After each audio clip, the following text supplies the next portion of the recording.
Greetings, everyone, to everyone joining us from all over the world. It's so awesome to have you with us for this week's Lunar Alchemy discussion.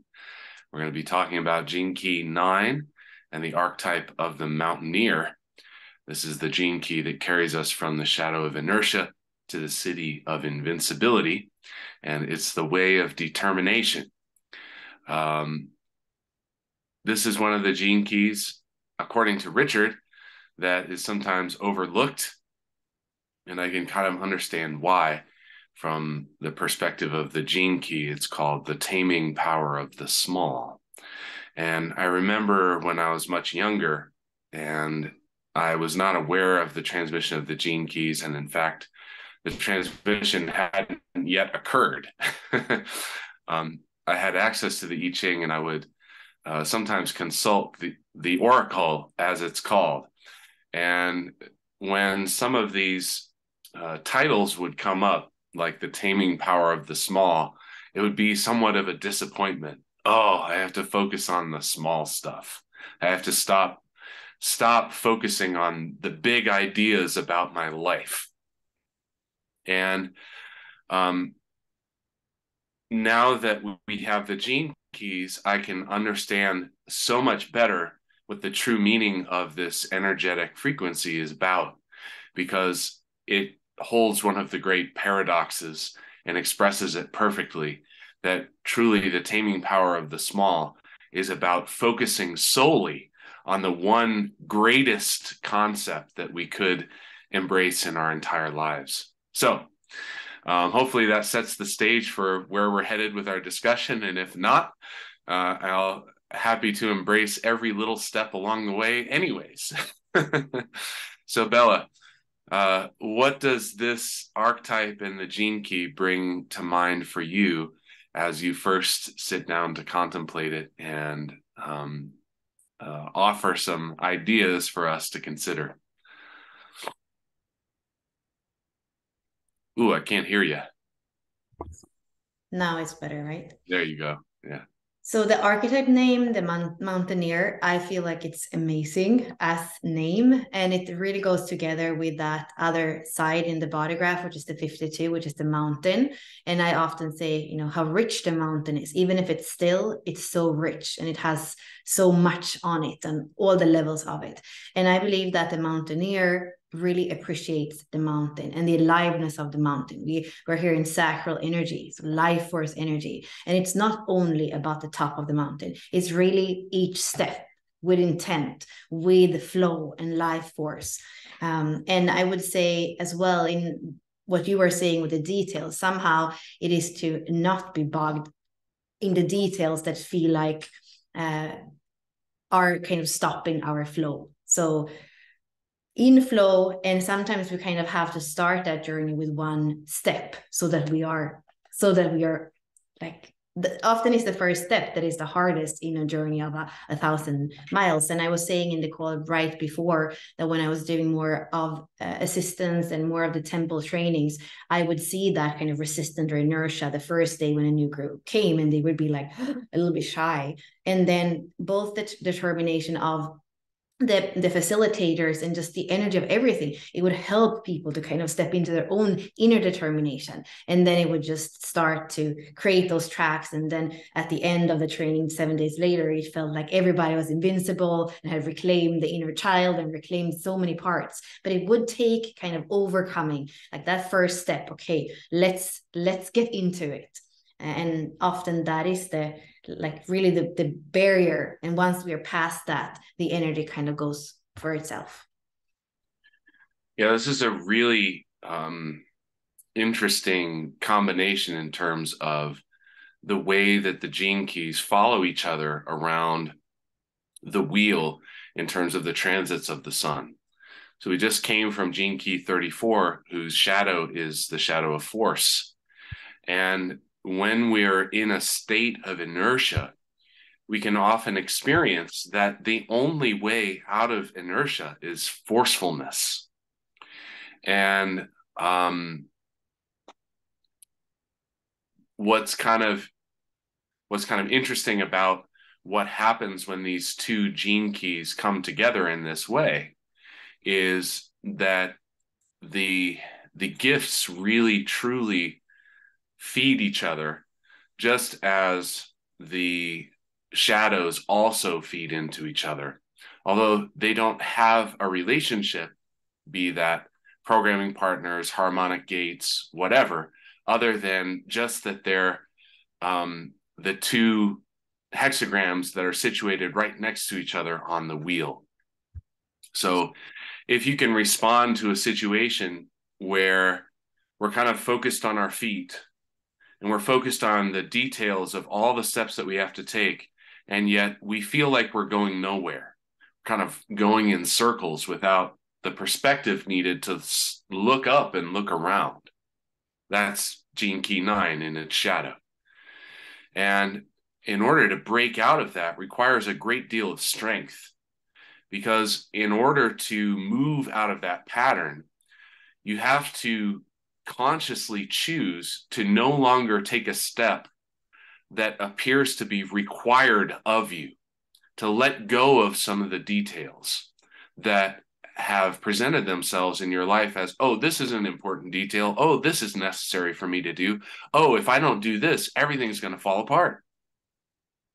And, Nicole just welcomed me back from a journey to Italy where I really got to explore this particular energy, where I had to let a lot of details kind of go, just let them fall, and to take some steps in a new direction that felt more aligned to that deeper vision, that deeper reason for my being.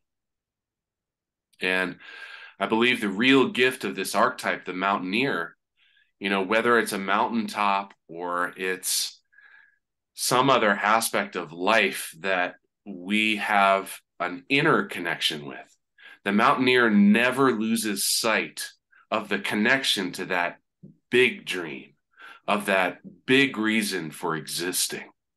And when we look at this 9th gene key, if we forget that these little bitty details and little small steps and the planning and all of the things that go into creating momentum are not, if we forget that they're connected to that big vision, then we're going to get stuck in inertia over and over again. And it'll require a great amount of our inner strength to say, okay, I'm going to let the details fall apart and go the way that is really meaningful. So, yeah, Bella, I mean, obviously I have a huge connection to this particular pairing because the 34 is my life purpose sphere and the 9 is my attraction sphere. So those two, even in my own hologenetic profile, work together side by side, just like they are on the wheel. Yeah, and also for you, they are both 6 lines. So it's almost like you had to go through all the lines, like from the foundation of the first line to the 6th line and kind of go back and forth. It's not that you have the right to kind of focus. No, it's the whole range, and both as your role in this world and then as an attraction in this world as well is the 6th line. So I that's fascinating to me. Mm. Yes.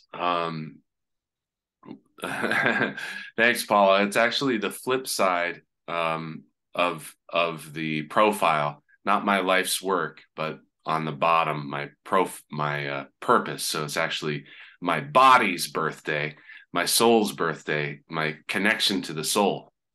And Bella, I'd love to discuss this. I mean, just since it came up in the chat and I was thinking about it before we got here, there's this whole mystical, esoteric side to this particular gene key that I've never seen any discussion about at all anywhere. And I would love to just bring it up and see where we go with it. Because when we look at the 9 on our human design chart, it's in the bottom right corner of the sacral center. And it connects directly to the root, to the 52, the mountain. And when we look at higher consciousness from the standpoint of humanity, there's no place in our elemental realm that is closer to the higher consciousness than at the top of a mountain. And we've known for thousands of years that mystics and sages have climbed the Himalayan mountains. They've built pyramids. They've gone to higher elevations to be able to access realms of higher consciousness. And so the nine, the mountaineer, climbing the mountain, it's almost the human connection to reaching that point of accessing higher consciousness. And when we look at that, this element is wind over heaven.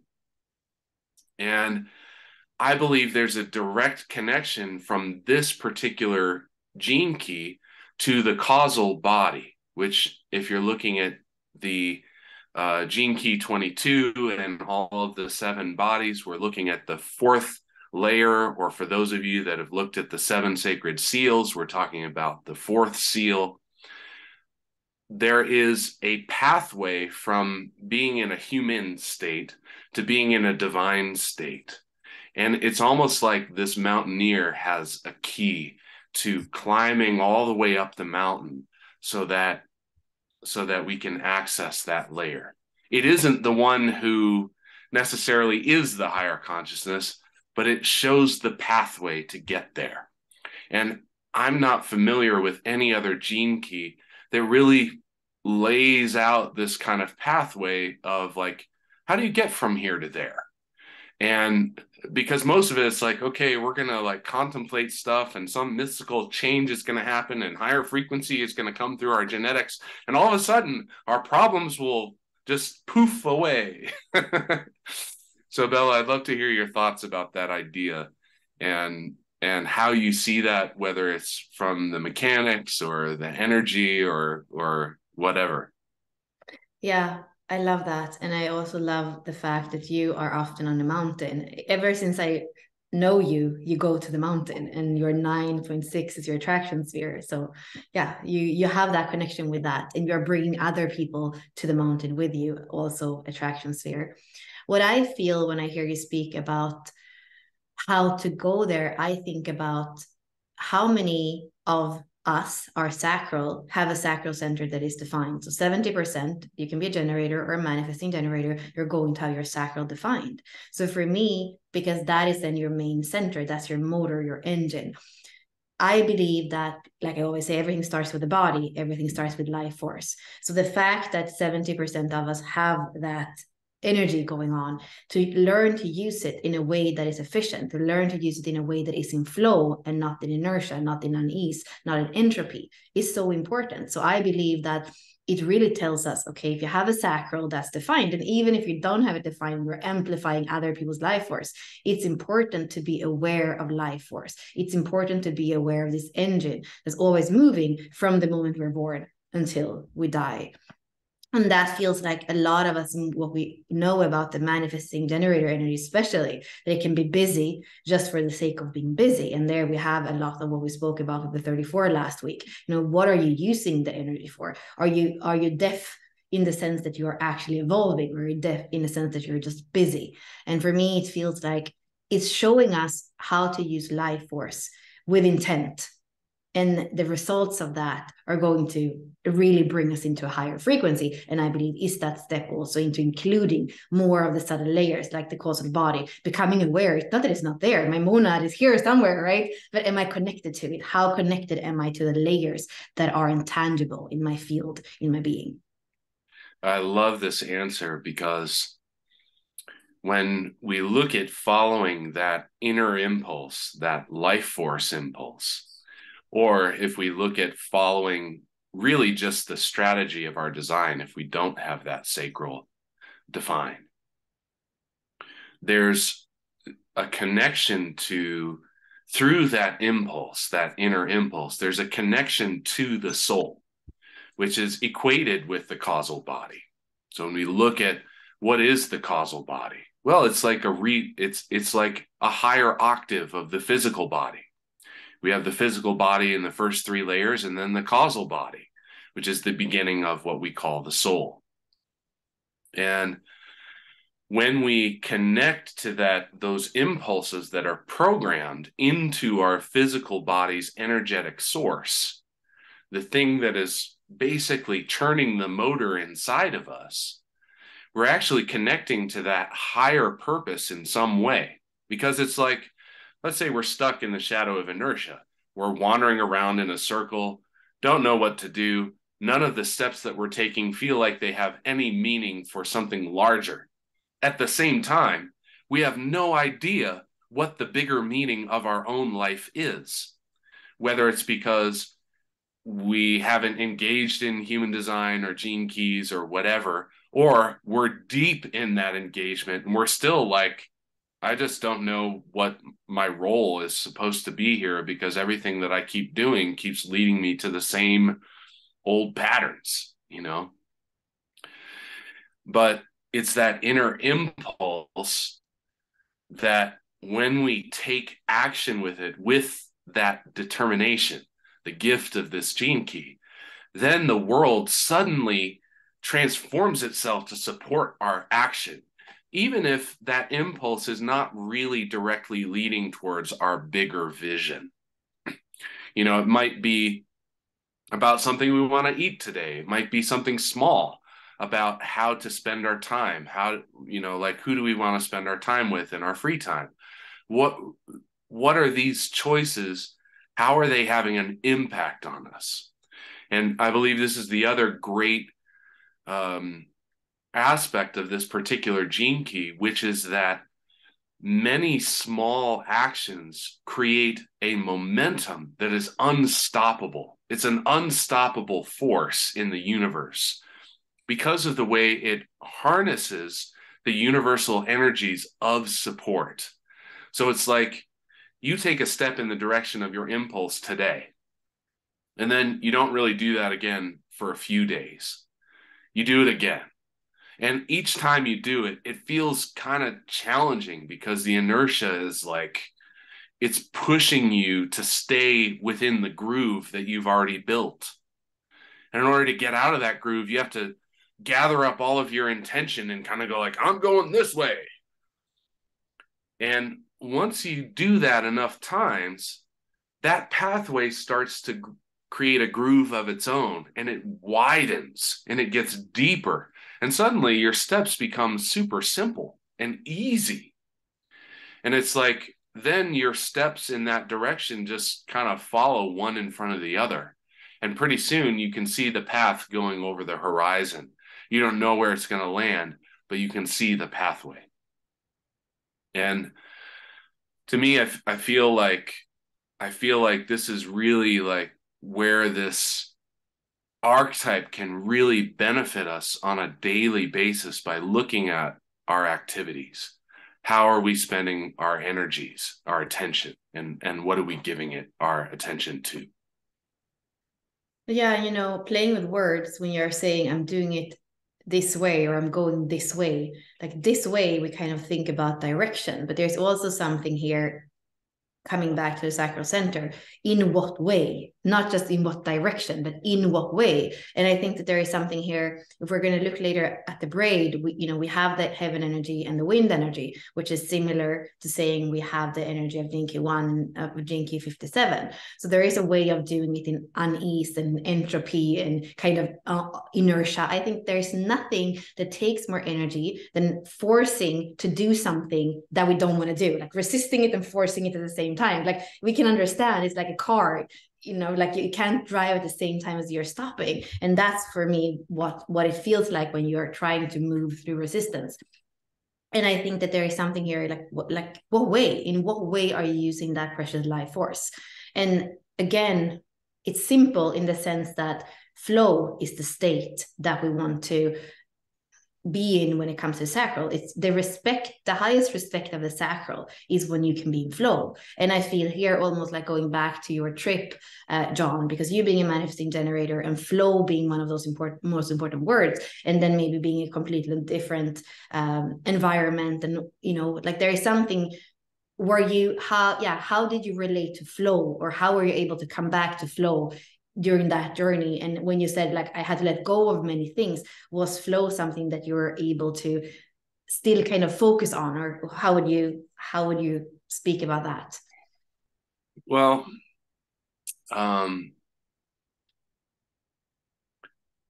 there's an interesting kind of aspect here. The mountaineer can see a place where he wants to get to and may find an opening to a trail. It goes like, whoa, this is a new trail and it feels fresh. And he knows to look for that freshness. And he knows to use, and this kind of goes ahead into the braid, he knows to use his intuition to seek that freshness, which is what I did. I saw a fresh opportunity and I used my intuition to engage with it.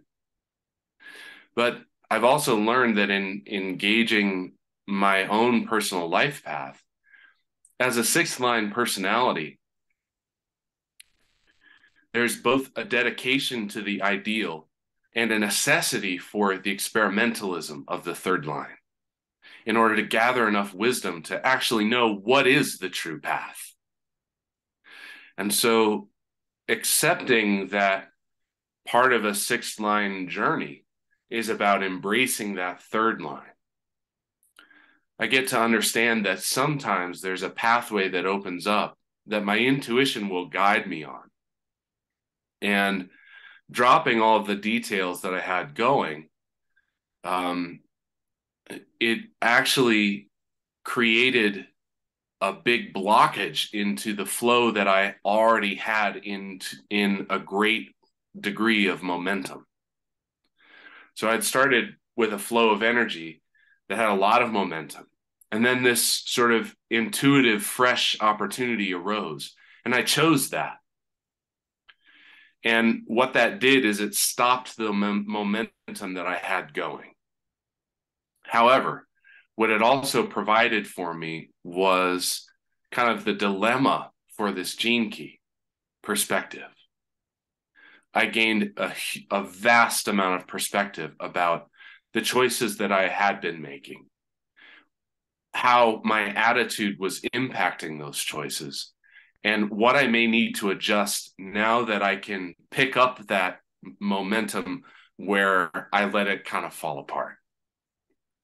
And sometimes I think that this is how the mountaineer can really function in our lives. Imagine, today when we climb a mountain, there's almost always predetermined pathways that other mountaineers have already gone out on. Like there's a well-marked path, and sometimes it's well maintained, meaning people come along and clear the rocks and the branches and the logs and stuff that inevitably fall across the path to keep that flow moving smoothly. But at some point, there was a mountaineer who had to climb that mountain with no trail. He just had to find his way. And in doing that, those mountaineers had to inevitably make many wrong turns to gain the perspective that was needed to say, oh, I think, remember that fork we took back there? We need to go back there and go the other way and find out which way that goes. So we can actually find the most efficient pathway to get up to the top of the mountain. I mean, a couple weeks ago, it was deafness, gene key 43, and the connection to efficiency.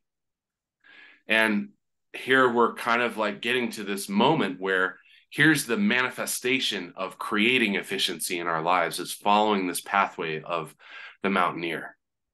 And so what I see from my own journey is that I can now make choices with a greater level of energetic efficiency than I was using previously.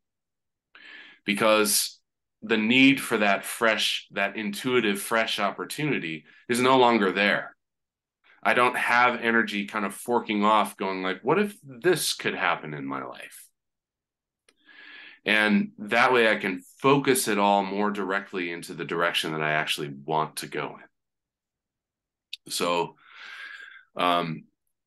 as kind of fun as it is to imagine that the mountaineer is always going to guide us straight up the path to the higher realms, sometimes the mountaineer is going to take us on detours that are solely for the purpose of providing perspective.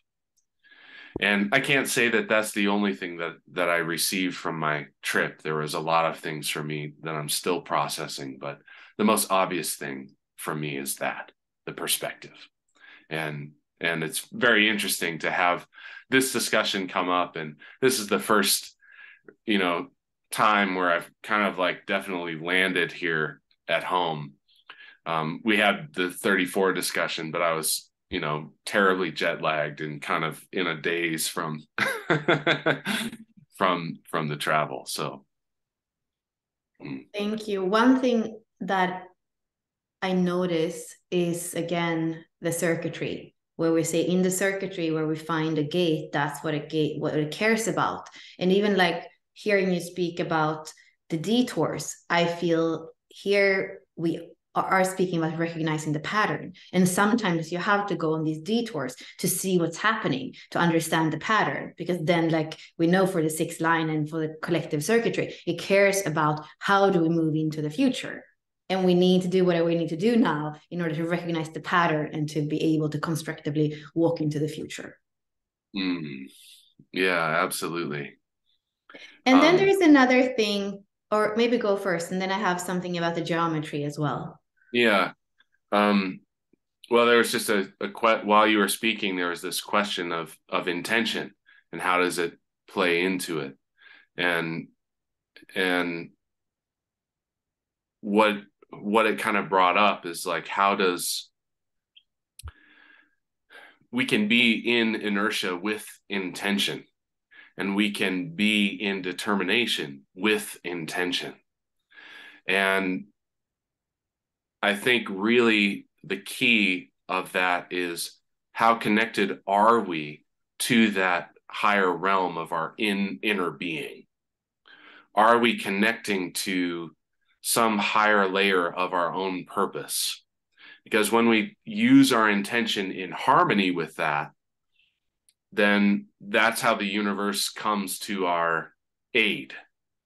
We can be extraordinarily intentional with the forcefulness of Gene Key 34 and just walk our entire path in inertia and still be filled with intention. We can have this intention that somehow our will overpower the universe. And that may be the case, but our will, unfortunately, I don't believe will ever overcome our own inner being. Because no matter how hard you try, how much intention you use, if you're a sacral authority and you do something when your sacral says no, you're going to run into walls, no matter how hard you run or how much intention you have. So it's like one of those sort of funny things, and like depends on how you apply it. So yes, please geometrize for us. Yeah, a little bit actually different than, or yeah, let's see. So the part of the geometry that I first was thinking of, and also connected to Jennifer's questions and what we were speaking about. So when we look at the hexagram structure, it has 5 yang lines. So it's a lot of that active energy penetrating the world and using that sacral energy to go somewhere, right? Direction. But then there's one line that is a yin line. And which line is it?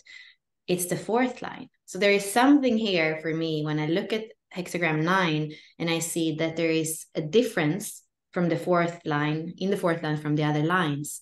And I wonder, for 4th line for me is the heart chakra. It would be the 4th seal. It would possibly even be a portal to the causal body. And there we have a yin energy, a softness. So how can we interpret that? Or can we even just maybe say the heart has to be in there? Yes, there's a lot of energy. There's a lot of energy forward. And however, we want to look at this 4th line. If the heart is not there, there's no reception. It's not going to be what it is. So that I thought was interesting, because often we have more of a mix of yin line and yang line, but here it's quite just one yin line. Yeah, I'd love to just dive a little bit more, and let's keep this up just for a moment to dive into um, the I Ching's description of this particular hexagram a little bit more than we maybe usually do.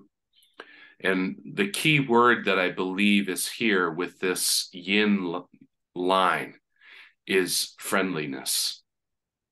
Because when we see all of these penetrative lines, the fourth line has this very distinctive role within all of the six lines. We can see it from the makeup of our human being, made up in three layers of body, emotion, and mind. And then the next three layers are the higher layers, the soul, the Atman, and the monad. Um, and when we have like heaven over heaven, that's gene key one, and that's the creative principle in all of the universe. But here, the second hexagram is based upon a yin line, which is yielding. And so all of that penetrative force is suddenly stopped in its tracks. This is what inertia means. On the bottom, you have heaven, the pure creative force penetrating the universe. And then all of a sudden, this yin line, which just kind of yields. And instead of penetrating with creation, it opens. And, and the reason that friendliness is a key word here is because we cannot overcome this particular energetic change that's happening amongst the lines by forcing our way through it. We can only be in an attitude of friendliness with it, to allow it to serve its purpose as it is in the moment. You might have seen at the bottom that it said the wind over heaven. It's like wind flows across the skies and it gathers up the clouds. It creates more density in the clouds. But the wind is gentle. It's not strong enough to get the clouds riled up enough to create actual rain or a breakthrough. So we kind of have to have this friendly attitude to be able to move with this particular state of energy. And I believe that that's kind of the key to taking these small steps and experiencing obstacles along our path is, can we be friendly with our obstacles? Can we be friendly with our failures, with our detours? Can we maintain a friendly attitude about the pathway that we're on as it's happening? Because when we become angry and we become forceful about it, that's when we kind of add more conflict energy to the whole process. Mm-hmm. Yeah, and I wonder if it's because I have the 16 in my Mercury, but or because I'm a fourth line, but what I can see is that the 9 seem to not only, or often it's not so much the physical obstacles, because it actually has a lot of sacred energy. So, okay, there was an obstacle, I can just jump over it. If it's tangible and there, the 9 doesn't have a big thing with it. And it's like a little thing to jump over. It's more when the 9 kind of sees this one thing, this one thing that it actually makes a mountain much bigger than what it is, and then that mountain takes up the sight of everything. And that's often in the mind, because what does the mind do? It's the mind that is taking things out of proportion. And I think I'm saying that also from being a fourth line personality, where that's what we're doing. We go into anxiety because we don't realize that actually in some way it's just a bunch of details and it's not a mountain. And that's why Richard Rudd says in the evolution sphere, break out of your anxiety if you're a fourth line, and realize that your issues are tiny. It's just a pile of details. And you do that by coming back to your heart. And that's, again, that fourth line, that open line in the hexagram structure. So for me, I feel that it's important with this particular key to think about the things that we create in our mind. And I think the 16 as well is also logical collective circuitry. And it's almost the 16, it has to do with identification. It's like the 16, which is the programming partner, helps us like over identify with that thing that then becomes almost like a snowball effect. So it's a snowball, but actually we see it as a mountain. So it's asking us to like, again, bring in the energy to that gentleness and that acceptance, and even that allowing the perspective to kind of widen and see, okay, let's not get completely wrapped up in the details, because actually it's not ropes, it's actually small ribbons that aren't actually going to strangle you.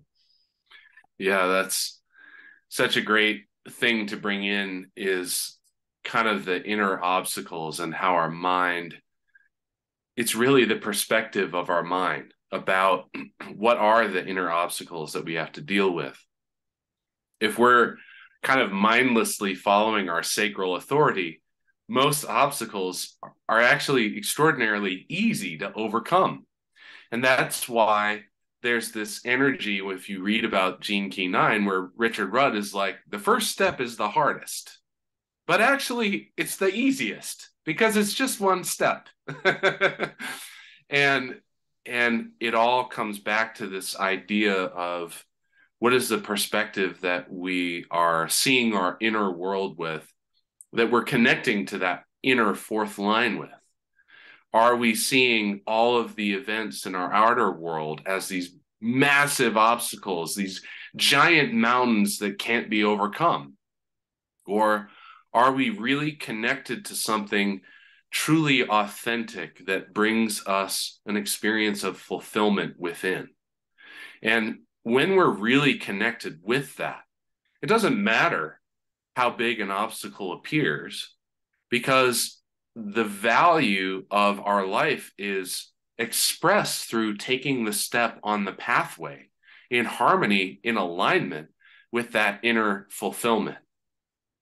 And as we take those steps, we discover the opportunities that we have to climb those mountains, to walk around them or move through the obstacles. And as we do that, our inner attitude will often change, and we begin to feel that momentum of the universe supporting our steps forward. Mm-hmm. And I think that there's a certain, when we're really in that process in totality, and we allow ourselves to be so kind of involved in this particular energy, that energy of the city, of the invincibility, it's like you can feel that feeling in your body. Like, I don't care what happens in the outer world. This is what I'm doing, because this is the most important thing in my life. And I will never give this up, no matter what happens, even if I have to wait for a pathway to clear or for the situation to change to allow my next step to take place. It's like this total acceptance of everything going on and a total connection of that inner purpose. And when we have that, it's like the invincibility is kind of like it's almost like a consequence of our inner connection. So I think I'm going to be a little bit mischievous, because I think Lau is still here with us and he does speak Spanish, and I usually do things in English, and I just want to honor the Spanishness. So I am going to bring up, so I would say if you don't speak Spanish, start to just focusing on what we see here. So in this image, we have the symbol of the 9, where it's a man or a woman or a child. It doesn't have gender, it doesn't have age. It's this figure, in the white figure on the green background. So you see we have the figure is the energy of prime yang, and then the background is this environmental wind. That's how we're looking at the image. And you can also see there is no force. It's just this man walking with his dog. And here I actually feel like you know, dogs, how they can smell things, and they can also, I think they can hear different than we can. So I kind of like that it looks like a dog. And the verb here is to perceive. And I like that because I think when it comes to details, details are not good or bad, right? But it's about knowing when the details are just like keeping us from not actually following that path or doing it in a way that feels aligned with our sacral energy. Well, then, of course, it's not very constructive, but there are also details in themselves. It's important to perceive, and they can give us a lot of information, again, to recognize that pattern is going to take us into the future in a constructive way. So here it says perceive, to capture the details and the differences, which is important. A lot of that is a Virgo energy. Virgo is the sixth sign in the zodiac, and it's very good at seeing details and organizing things. It's mutable earth. And then on the bottom, when we look at the prime yang, it's very much that Leo energy, the going out in the world in leadership and shining. So that's the fifth. So it's a combination of those two. And then actually this comes from looking at the inner trigram. So if we don't look at the top and the bottom, we're going to have two trigrams in the middle of the hexagram, and they are going to be fire, and they're going to be lake, actually, if you know about the geometry of them. And from that, we have this other recommendation, which is take advantage of what you know. And I feel like there is something here, again, like when we are creating those mountains in our mind that feel unsurmountable, often it is that we focus on what we can't have, what we don't know, what's not there. But if we go back to that simplicity that you were speaking about, John, to what we already have, what we already know, the way that's already worked for us, well, then we can be again in that leadership, in that yang. And there's also something from the wind that we can still continue to perceive and add to, so that we move forward. And then I just wanted to explain to you the way as well that we look in the I Ching at the lines. So same thing as in human design, that it starts from line 1 to line 6 and it builds on each other. And here is also added, if you change that first line from what it is, so a yang line to a yin line, you would get hexagram 57. The second line, if you change it to a yin line, you would have 37. So it shows us what it changes to, but it also tells us kind of the progression. So I just want to read to you in English the progression of the 9. So it says, follow your intuition. And here it's like, follow thy intuition, or like I haven't read the whole thing, but it's like, here's your intuition. But here, knowing that the second line is more mystical, so it's more like God's intuition is what I get from that. And then third line, are you improvising? Because there's something dynamic with the third line. Are you improvising? Fourth line, go your own way. Like, in what way? What way is your way? What makes your heart tick? And then fifth line, your win is my win. Because once you are following that sacral energy, you kind of see, you understand, you are in that solution orientation of the fifth line. Yeah, your win is going to be my win. And then I love the sixth line. Like, we have this whole thing of like how to use our energy and how to get somewhere, determination, invincibility. And then the sixth line says, just relax. Don't make so much effort. So this is Sergio Arbolera's work, and he calls it Abaxis 3D, and it's actually based on the colors. So he's kind of connecting everything through the colors, the planets, the trigrams, and the astrological signs. So if you know any Spanish, I do recommend his work, and I love to bring it in here from time to time as well, because he, for me, is a genius, and I like bow to him for his ability to explain things in a way that's understandable, but also esoteric. That's really incredible to go through the progression there, because it really brings up all of the stages of a mountaineer's experience, and just a beautiful description of that. And I think, I don't know if you have much more, but I think the one thing that we didn't talk a lot about is just, because it's kind of inherent in the gene key and maybe a little bit on the surface level of understanding what is Gene Key 9 all about. But when you look at that progression and you look at that inner connection to your deeper purpose, when you take those small steps in the direction of that, from the I Ching braid, it says, trust in the power of the invisible, for the butterfly's wings create a typhoon. And what that is talking about is that we can have this perspective as we're going through all of those stages, you know, and we can go like, oh, this step doesn't mean anything.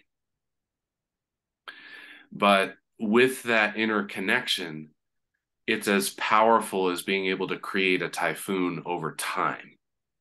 And as we keep taking those steps, that's what determination is just, you know, continuing on the path that is true to yourself.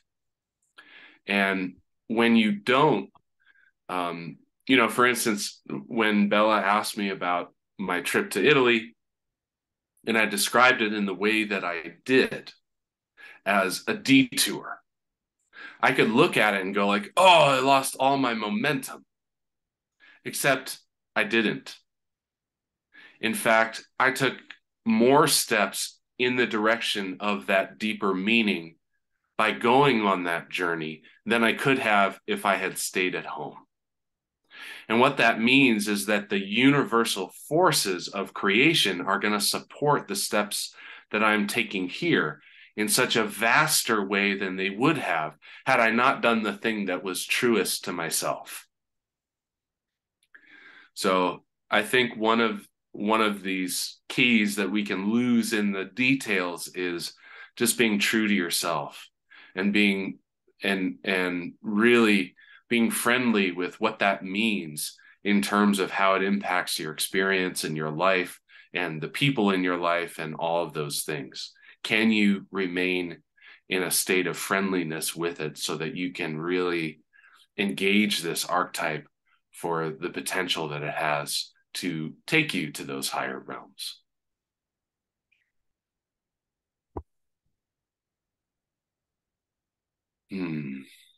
So Bella, any last words on the 9 or the Mountaineer before we move into an airy and windy transmission? No, it feels rich and it feels complete. I love that progression. So rich to look at that. Really, really cool to look at the lines. So thank you all for being present. I love seeing the insights coming through, the questions and the reflections that are happening. Really appreciate you all joining us for this discussion of Gene Key 9 and the Mountaineer. Bella and I will go to our next room, to a space where we can engage with an energetic level of quantum experience. And yes, please check out the joining the Inner Circle membership. You can see that in the chat. And Bella, feel free to remain on for a couple minutes if you want to leave that there so people can click on it. Just to check it out, because Bella and Ashley are having a really incredible opportunity with that at this time. So thank you all so much for being here. I'm sending loving presents from my heart to yours. Bella, feel free to, if you want to say more about that, you can stay, but I'll see you guys next week with Gene Key 5. So I'll see you all next time. Yeah, so just if you want to check out the first link, we are giving away everything that is human design. So Strategic Authority and the 9 centers and everything. So for people that want to get the Inner Circle for a year today, you get 25% off for the year, and you also get the whole method, Thrive by Design, and you also get the activation sequence. So if you want to check that out, you can. Thank you. Bye.